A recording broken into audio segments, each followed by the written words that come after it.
Welcome to LiveDaf, your online Daf Yomi Shir. Shalom Aleichem. Welcome back to today's Daf Hayomi, Masechas TEMURAH Daf Lamed Beis. We begin right on top of the Mishnah. Today's topic will be Hegdesh Ilui. Ilui means to assess something which is already Hegdesh, and you go ahead and re-pledge it again.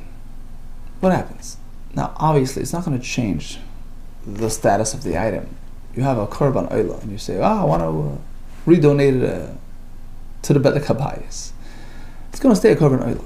However, you are obligated to pay whatever value you have in that, whatever element of ownership you have in that item. How is that? So if it's a type of korban that you are obligated to look after, you are responsible for, it's a nether. I will bring the korban. In this case, it has a lot of value to you, because if it gets lost, you have to replace it. Even if it's in a dava. So initially it was donated as an item based. This should be an oila. Even in this case, you have some element of benefit in it. It's called toivas hanma'ah. Somebody can pay you off a couple of pennies to forward the korban to his grandson, the kohen, so he gets the benefit from it. He gets the hide, the skin. So whatever element of ownership you have in that korban, you can now repledge to the next destination. Says the Mishnah, echad kachem mizbeach, whether it's an animal designated for hakrava on the mizbeach, an oila, a shlamim, ve'echad kachem v'tikabayis, or suppose it's an item which had been donated to Bedek Habayis. Ein meshanin oisan mikdusha l'kedusha. You cannot relabel it, convert it from one kedusha to the other. So once it's committed to mizbeach, it stays mizbeach forever. However, magdishin oisan hegdesh ilu, you can add this new hegdesh ilu, like we explained. Umachrimen oisan. So you can take the korban and say, I want to pledge it to Bedek Habayis, or umachrimen oisan. It's another form of repledging it to the cherem category. That's the donation that you give to the kohanim, the cherem kohanim. And you'll owe them, you'll be billed for that amount. If the animals that have kedushas mizbeach or Bedek Habayis die, there's no other recourse other than burying them, because there's a din called ha'amada v'ha'aracha. If you look at the psukim speaking about redemption of animals that got blemished or whatever, v'he'emid, you have to erect them, get them standing, v'he'erich, and assess them for their value. Well, if they died, that process is not applicable. Yikavru, they're buried. Rabbi Shimon Omer, only by kache mizbeach, kache Bedek Habayis, there's no ha'amada v'ha'aracha requirement, in which case, imesu, if they died, yipadu, just redeem them as is, per their current value. Omer Rav Huna, when we say that you can be magdash to kodesh mizbeach hegdesh ilui, that's only if you're repledging it to Bedek Habayis, but not to chermei kohanim. Omer Rav Huna, kache mizbeach she'tfisen chermei kohanim.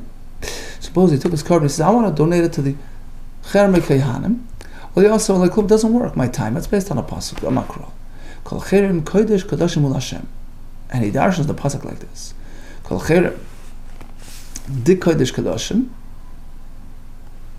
havi. So, if you're trying to make a cherem, you're attempting to add the cherem label on something which is already an existing kodesh kodash, already has kedushas mizbeach. Ahu la Hashem li havi. No, it stays exclusively la Hashem, to the mizbeach, and there's no part in it for the kohanim. So basically, it does not take effect. Okay, so according to Rav Huna's halacha, a kodesh mizbeach that was redesignated as Bedek Habayis, yes, that obligates you to pay, the hegdesh ilui, like we explained before, but not so if you attempted to pledge it to the cherem kohanim. Maybe it comes to kasha from a brisa, where it seems otherwise. So we have three categories we're going to talk about today. Kache mizbeach, an animal intended for akrava on the mizbeach. Kache Bedek Habayis, that's number 2, that's meant for the treasury. And number 3 is cherem kohanim, donated to the kohanim, which is actually interesting. It has me'ilah until it's given to the kohanim, so it's sort of a hybrid type. It has kedushas, hegdish. There's me'ilah, if one diverts it for personal use, until the kohen receives it, in which case it turns into his personal possession for him to use like anything else. The Brisa will go through the categories. Kodesh bedek habayis, you have something which was meant for bedek habayis, she'tfisan, which he recommitted, repledged, bein l'kodesh mizbeach, ben l'cherem kohen, whether he was trying to relabel it as a korban or cherem kohen, it doesn't work. Rashi explains because here you have nothing in it. There's no ownership in it for you. It's kodesh mizbeach. It's kodesh bedek habayis. Rashi says, the actual item will not be rebranded as something else that belongs to bedek habayis, and you don't have tevas hano. It goes straight to the treasury. You have no financial stake in this item. There's nothing there to repledge. It doesn't work. Non-starter. Likewise, chemer kehanim, something which had been pledged to the kehanim in the cherem category, sheitfisim, which he attempted to repledge and recommit. Again, it's a non-starter. It doesn't belong to you. Bein l'kodesh mizbeach, whether you attempted to redirect it to kodesh mizbeach, bein l'kodesh bedek habayis, lo yasa klum, it doesn't work. Now, let's make a diuk. There's one that wasn't mentioned, which is kodesh mizbeach. Kodesh mizbeach. So apparently, if it's kodesh mizbeach like a korban, sheitfis, which he was matfis, which he reallocated, l'cherem kehanim towards the kehanim. Sounds like it works. Masha asa asui. That's a kasha, Tufta Rav Huna, who says that it doesn't work. Amalach Rav Huna, the truth is that it doesn't work. And why did the Brisa omit it? Ki shaira ahada shaira. The reason why the Brisa left it out is because it's different than the other two, on a different account. Because by kodesh mizbeach, if it was reallocated as bedek habayis, that does work, in contrast to the other two discussed in the Brisa where it doesn't work. So the Brisa discussed cases where no reallocation works, and therefore left that kodesh mizbeach where some form of reallocation works, i.e. to kodesh bedek habayis, but not so to cherem kehanim, like I said before. Amalach Rav Huna, ki shaira ahada shaira. I left it out for the following reason: the kodesh mizbeach sheitfisan lebedek habayis masha asa asi, because a korban which was redirected to bedek habayis, it does take somewhat effect. You're billed for that value. But not the cherem kehanim, that doesn't work. Well, but why didn't it mention it amongst the other two? Right? The Brisa did discuss kodesh bedek habayis. You can't reallocate it to mizbeach or to cherem kehanim. Kodesh cherem kehanim cannot be reallocated to either mizbeach or bedek habayis. So why didn't he mention this one as well? That kodesh mizbeach cannot be reallocated to cherem kehanim, although it could to bedek habayis. Snai gabehanach. The answer is the Brisa. Tana the Brisa. This beitartik tani.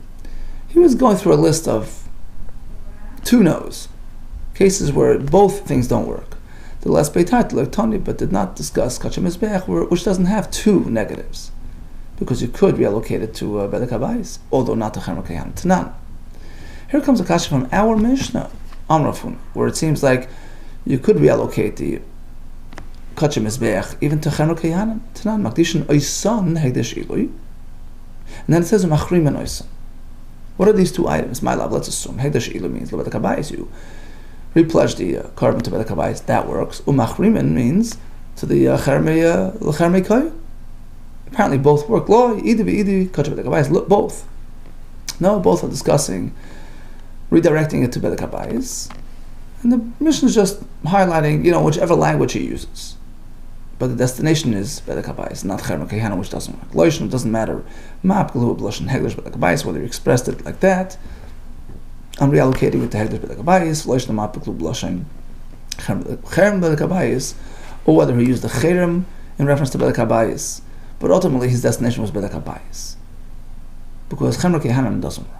But look, we have a Brisa which explains the Mishnah clearly, differently. The Sani of Brisa. Brisa says, Hegdash Hilu means he's sending it to kodesh bedek habayis. Machrim and Oisa means cherem kehanim, so clearly both work. Secondly, we have another Brisa which clearly says kodesh mizbeach, shegdishin either lechem kehanim, masha asa, it works. Unlike Rav Huna, who says it doesn't yufta darfuna to yufta. In fact, this is the refutation of Rav Huna. So, according to this conclusion, a carbon which had been repledged either as kabayis or chermakei hanim will elicit a bill over to the owner to pay up that value. What about the pasuk that Rav Huna cited as his source? Amar over Ula, so Ula comes to explain the pasuk differently. Amar kro cherem b'kol cherem. Look back at the pasuk; it begins with the word kol. And the pasuk is telling you that actually we're talking about chermakei hanim in that pasuk. The pasuk is simply telling you that the chermakei hanim status can be applied to anything.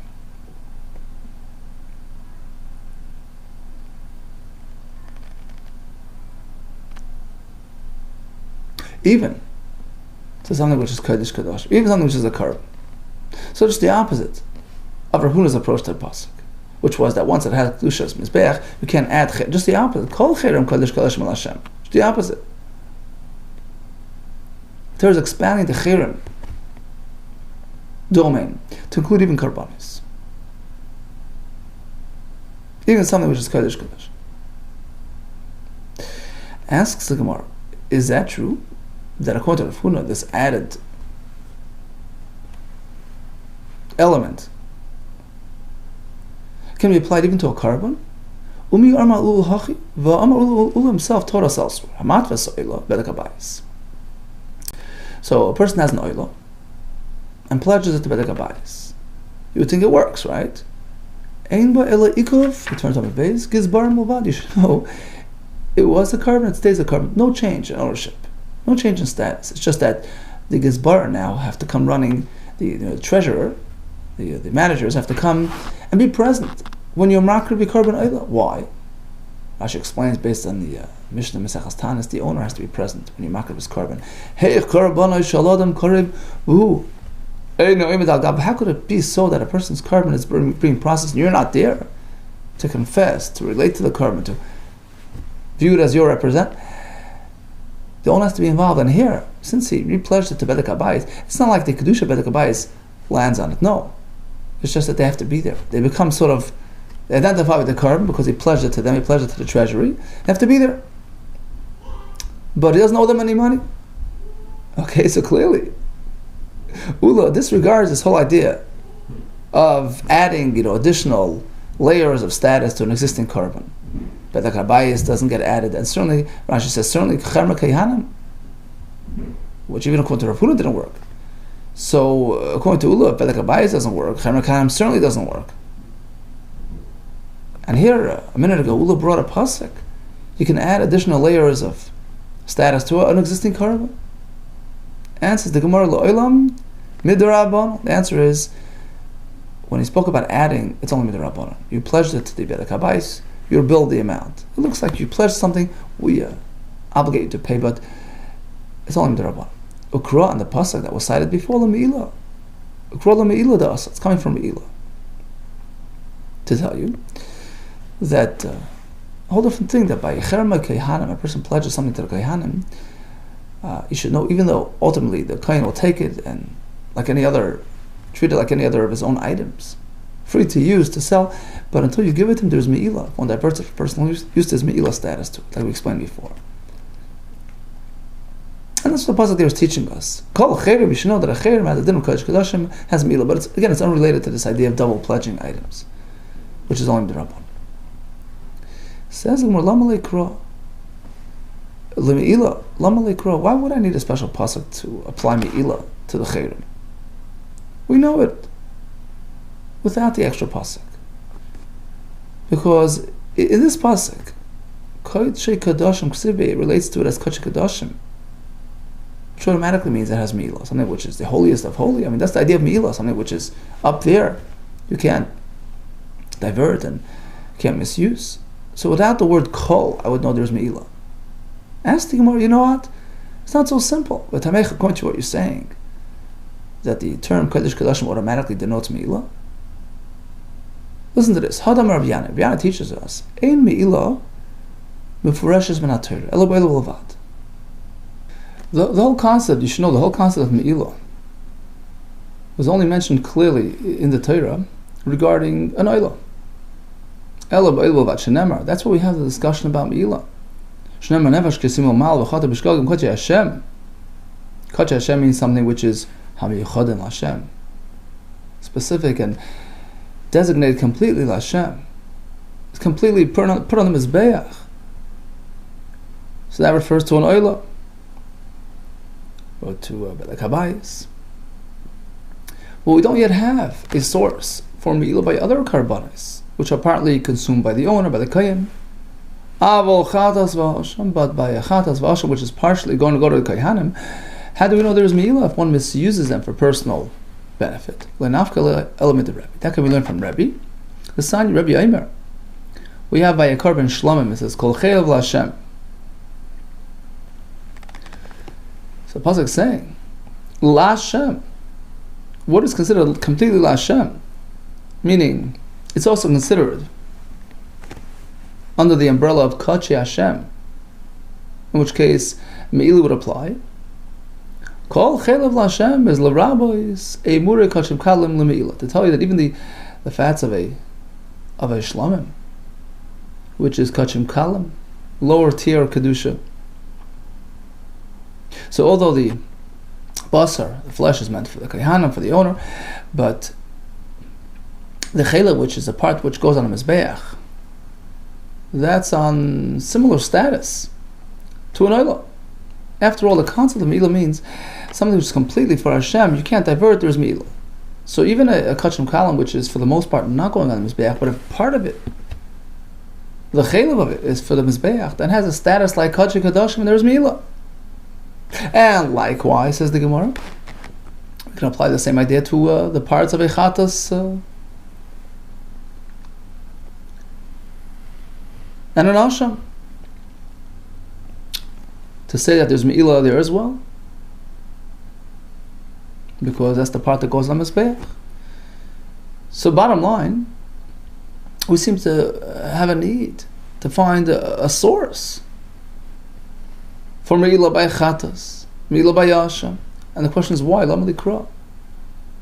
By the virtue of their being labeled as Kodesh Kadashim, that should be enough, according to what you said before. Lama Likra, Kodesh Kadashim Ksibu. The pasuk clearly refers to the Chatas and to the Asham as Kodesh Kadashim. That automatically should give it higher status, including Me'ilah. Ella, okay, obviously. Avagav the Kodesh Kadashim Ksibu, even though it has that term attached to it, but Ikra, we need a pasuk l'Ribuyinu l'Me'ilah to have it covered by Me'ilah. It's not an automatic assumption. Charamim Nami. Likewise, by the Cherem given to the Kayin. The question was, why do we need a pasuk from Me'ilah? Because it's already labeled as Kodesh Kadashim. Not an automatic system. Charamim Nami. Avagav the Kodesh Kadashim Ksibu, even though it has that term attached to it, but Ikra l'Ribuyinu l'Me'ilah, we need a pasuk l'Ribuyinu l'Me'ilah to apply Me'ilah to these items as well. Okay, so that pasuk called Cherem, Kodesh Kadashim L'Hashem, is coming to teach us that there is Me'ilah on the Charamim,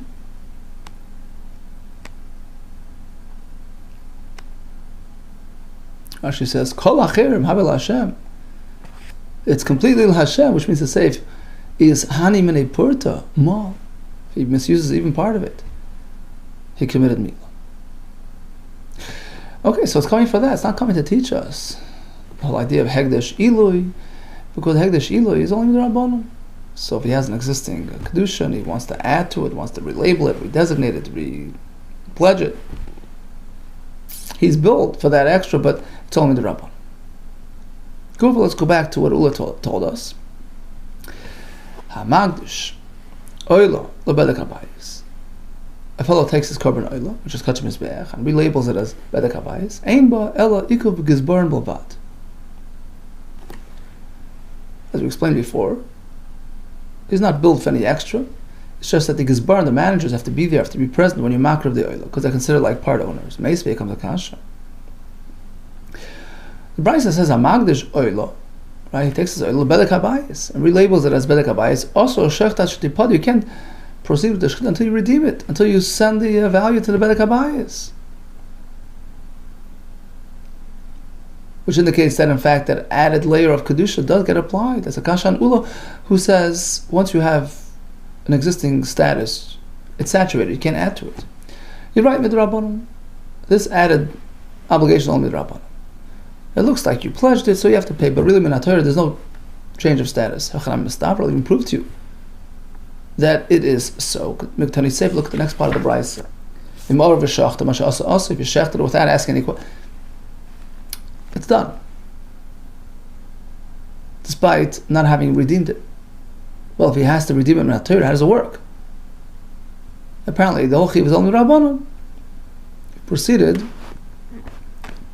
done is done. Elamai rabbanon. So what are you telling me? It's only the rabbanon. This obligation to redeem and to forward that value to the Beis Hamikdash is only the rabbanon. Yachim Yoseifa. Okay, let's move on to the brayso, to the next part of the brayso. Mo'elan shtei milos. There's potentially two types of me'ilah on this animal. So if one misuses it, he has a double violation on hand. Number one, because it's a carbon. Number two, because it's bedek habayis. V'imid rabbanon, if you're insisting that this whole added status is only rabbanon, but min haTorah it's still only one kedushas mizbeach. So where are the two me'ilas? Amay shtei milos. How do you get a double me'ilah? The brayso just means it's an expression. Ru'uya limo b'shtei milos. It would be fitting for it to have a double me'ilah if in fact the added layer of bedek habayis kedusha would be applied min haTorah. In reality, it's not so, but there's an element of duplicity because, like you say, midrabanan, you have to pay that difference. Although min haTorah you don't. Okay, so in conclusion, hekdesh ilu, he takes an existing kedusha and he sort of elevates it, repledges it. If it's something which he has no financial stake and no element of ownership, such as kosher bedek habayis, you can't repledge it. Likewise, it's not his to repledge.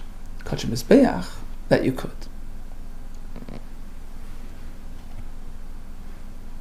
It turns out that even that's only midrabanan, but min haTorah, once it has kedusha, it's saturated, it can't be relabeled and rebranded.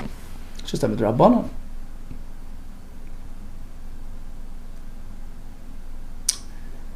If he goes ahead and relabels it, so let's say he has a carb and he says, I'm donating it to bedek habayis.